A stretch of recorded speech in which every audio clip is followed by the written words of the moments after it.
Mohamed Sekou Diallo, directeur exécutif de l'ONG AFAD, Association de formation et d'appui au développement au Mali.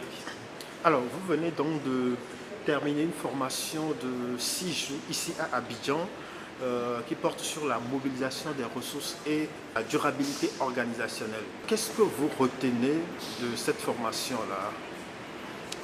Nous retenons beaucoup de choses de cette formation, mais ce qui est essentiel, c'est que nous en sortons avec des plans de mobilisation des ressources et des concepts et des outils sur la durabilité organisationnelle.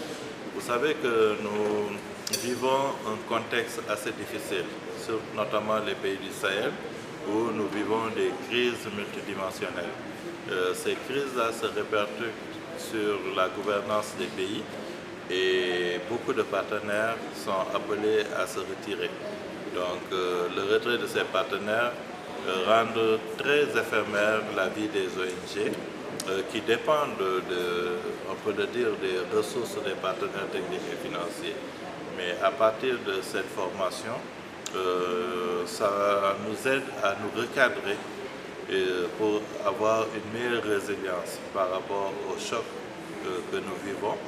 Et à partir de là, nous allons, au niveau de nos organisations, mieux nous réorganiser,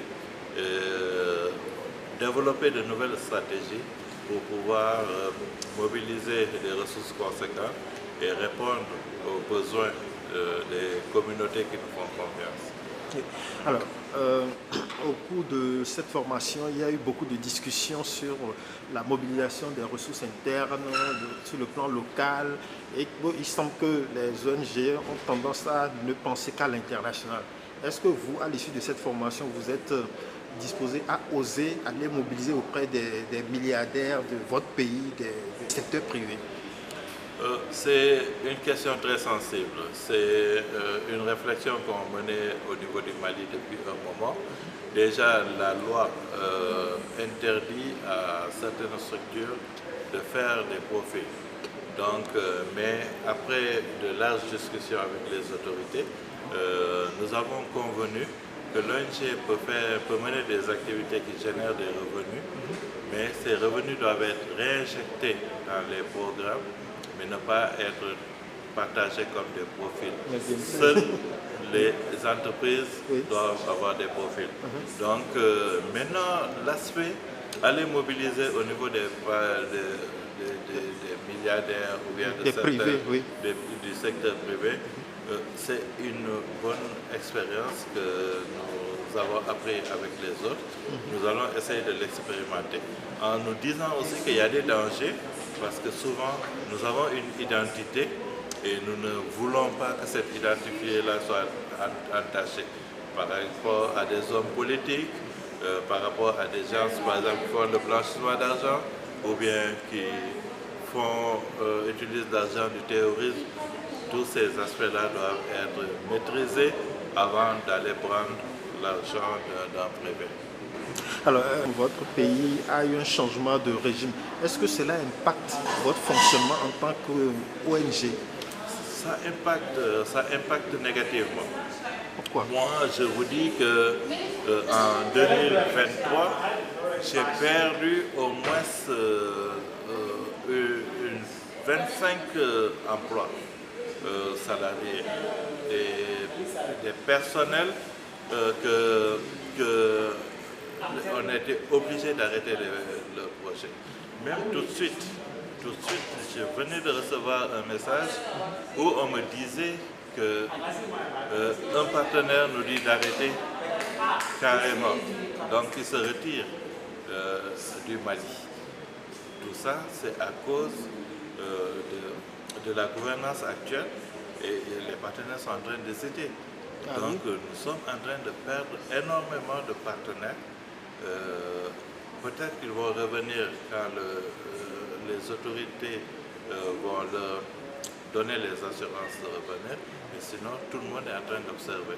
Donc il y a un aspect négatif à ce niveau. L'autre aspect aussi, c'est que les autorités actuelles cherchent à s'intéresser au financement des ONG. actuellement, il y a de nouvelles lois. C'est des contrôles. De nouveaux textes où ils te disent, par exemple, tu ne peux pas signer un accord sans qu'ils donnent l'avis de nos objections. Ça, c'est des choses que nous n'avions pas connues et qui peuvent être très négatifs par rapport à ce que nous faisons. Maintenant, il faut que aussi les autorités comprennent que nous, les actions que nous menons, c'est à l'endroit des couches les plus défavorisées. Nous intervenons là où l'État n'arrive pas.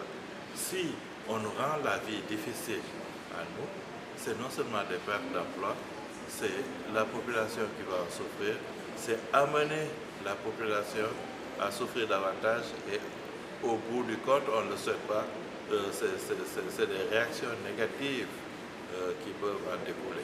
Nous ne voulons pas arriver à là, nous sommes là pour consolider la paix, pour consolider les acquis. Il faut vraiment qu'on nous appuie dans ce que nous savons faire et non nous décourager.